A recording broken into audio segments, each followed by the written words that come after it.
आजचे जळजळीत प्रश्न आज सामान्य माणूस विचारतोय. सरकार म्हणतं विकास झाला, पण पगार तेवढाच आणि महागाई दुप्पट का? इन्कम टॅक्स कापला जातो, पण त्या पैशाचं होतंय काय?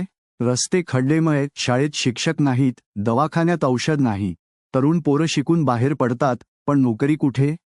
कंत्राटी नोकरी, 10 ते 12 हजार पगार, नोकरीची शाश्वती नाही. पक्की नोकरी संपली, पेन्शन संपली. मेहनत करणाऱ्याला दाम नाही, आणि वरून दिवसभर राबूनही घर चालत ना. वरून बघतो तर मोठे उद्योगपती रोज श्रीमंत होतायत. बंदरे, विमानतळ, कोळसा खाणी, सगळं काही मुठभर लोकांच्या हातात जातंय.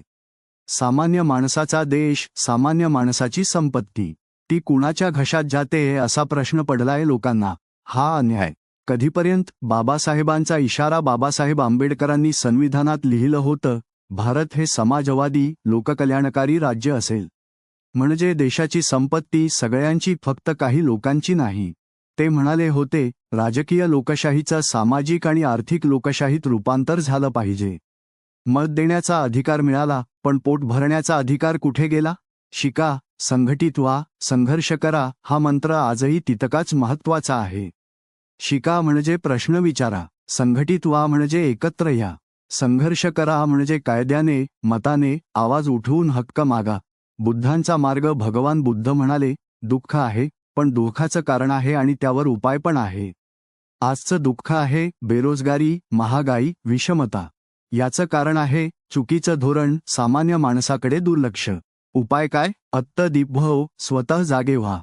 खोट्या बातम्या, धर्म, जातीच्या नावावर भांडणं, यातून बाहेर पडा. विचारा, माझ्या मुलाला नोकरी का नाही?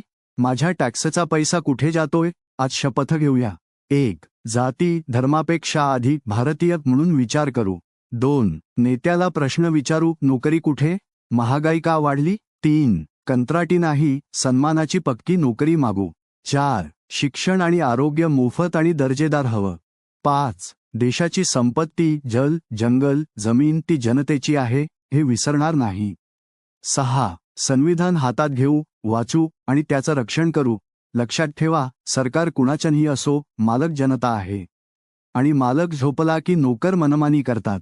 म्हणून आता जागं व्हायचंय. अन्याय थांबेल, बेरोजगारी थांबेल, लूट थांबेल, कारण आपण बाबासाहेबांची लेकरं आहोत.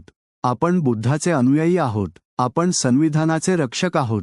जय भीम, नमो बुद्धाय, जय संविधान. सर, तुम्हाला माझा व्हिडिओ आवडला असेल तर लाईक, शेअर, सबस्क्राईब आणि कमेंटमध्ये जय भीम, नमो बुद्धाय लिहा.